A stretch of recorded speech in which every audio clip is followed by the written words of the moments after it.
We are here with Healing You with Gloria, and I'm Gail Donohue, and this is Gloria Liebecker.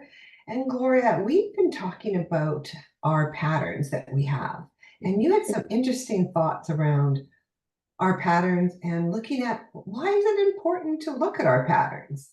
Why do we want to discover them anyways? And I thought it was so interesting what you had to say. And could you share some of that with us today? Sure. Well, I've been looking at my patterns for quite a while.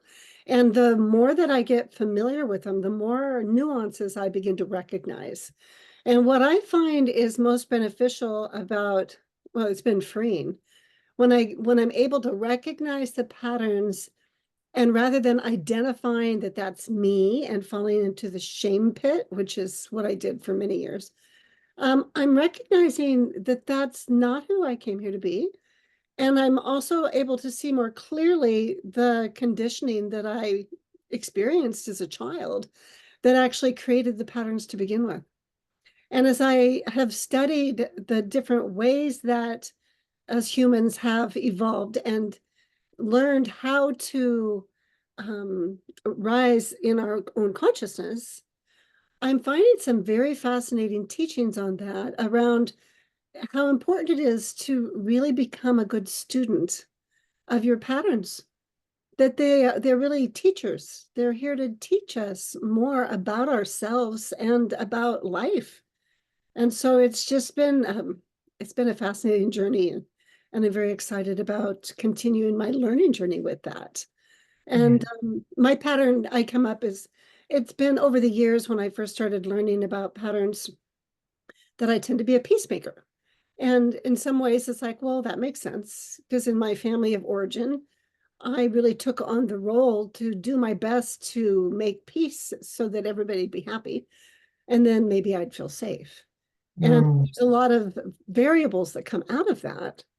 Um, yeah, what about you? What kind of patterns have you noticed in your life that have caught your attention?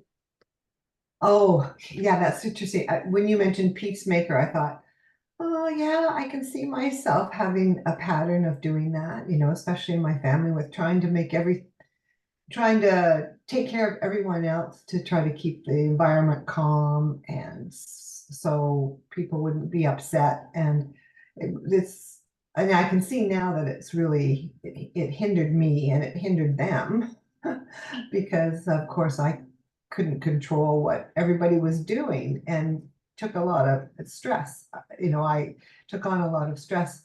But another pattern that I know that I can see in myself is being a perfectionist and wanting things to be just so, coming from my years of being an athlete and striving to get that ultimate goal and to be better, because there was never any, it wasn't about a time factor.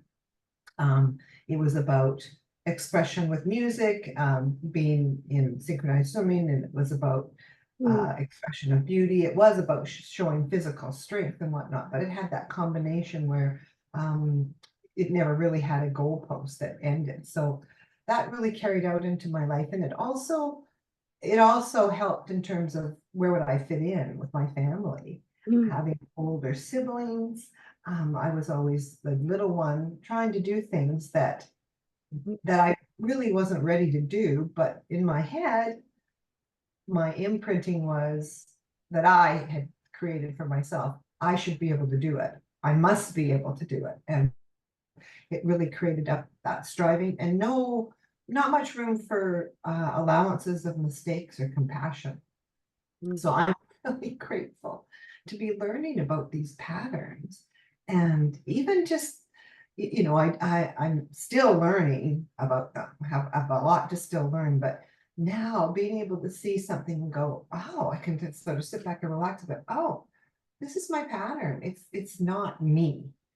And that gives me some relief. Well, yeah, because when we're little, we we are imprinted with who we believe we are based on the experiences that we have and also what the big ones around us tell us. We're told who we are and we're told what to believe. And so there's a lot of very strong conditioning that happens in your family of origin, and then in wherever you go to school, your community, the extended family. I mean, there's just so many different variables. And so even with each one, we can show up slightly differently. So whether you're looking at your attachment style, maybe you're looking at where are you on the Enneagram, maybe there's the Myers-Briggs. I mean, there's so many. There's numerology. It was fun the other day. One of my daughters reached out to me and says, I'm this number. What number are you? And so we start figuring out the numbers for everybody in the family and reading about it and laughing and going, oh my gosh, it really does fit. So there's so many different ways that you can start to look at what your quote personality is. And I just want to suggest quite strongly, you're not your personality. You know, but most people identify with that. I mean, when you take the time to really think about it, you're not even really your body. You know, this is a vehicle that you inhabit, that you are a part of. And for me, you know, life is a spiritual journey. And I'm having a human experience, and I desire to connect more fully with life energy in order to really have an impact that is um, supportive and life-serving. And when I go there, I don't know, I kind of cease to exist to myself in a different way, in a healthy way. Because my pattern was I ceased to exist because my needs didn't matter when I was growing up. They didn't matter. I kept repeating that pattern throughout my life. I was only there to serve others' needs. Others' needs were more important. So I could tune in and see what they needed and make sure I was in service of that. Well, that sounds kind of nice in some ways. But when you disappear to yourself, you know, then you don't really exist. And Yeah. so as I recognize the patterns, I recognize more and more that I do exist and that I can, excuse me, that I can actually learn how to make choices in my life that are honoring that life Mm. and honoring the lives of others that I love and care for. Uh, Yeah. because that's one of the things I didn't learn. I didn't learn how to make a choice for myself because I gave all my power away to others. Yeah. Yeah. Giving all of our power away to others is a common pattern in Yeah. our society, isn't it, Gloria? Yeah. Well, Yeah. well, what can be fun when you start learning something like this and you learn it in a group setting, you actually learn more about yourself by being a part of a group, because you Mm. begin to recognize we all have these patterns.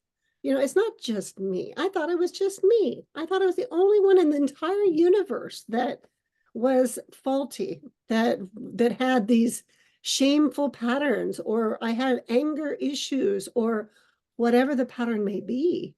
I'm just too sensitive. Right. That's one I always, oh, you're too sensitive. Yeah, or maybe you run the pattern where you just got to be in control all the time. Mm. You got to boss everyone around. I mean, there's so many patterns, or maybe you're just the observer. You'd really rather not even be around people. And the thing that I find so beautiful about the patterns is when you can really begin to recognize them, you can begin to see the glimpses of the gifts they bring to you, which is, what are your intuitive gifts? Mhm. It's when you really pay attention, it's possible to learn how to amplify your intuition so that it is truly in service of your life. And Yes. you don't need to keep running the belief systems. Yeah. You don't need to take action from there. Yeah. And that's where the freedom really comes from. Yes, that's certainly something that's happened for me is accessing my intuition more and more all the time. And so I think that's a really important point that to bring up with the course as well, that it involves with being able to make your own decisions and accessing that inner wisdom, that inner intuition, being that wise woman that we are, and having more freedom and ease with welcoming this woman, this wise woman of ours, and going forward. That's what I've so enjoyed with the courses, Gloria. Yeah, me too. Well, that way we're co-creating with one another lives that we really love living. Yes. Well, so if anyone's curious about it, reach out, learn more about your patterns, and step into community and get to learn more about yourself in relationship with others as well. Thanks, Gail. Thanks, Gloria. Bye for now.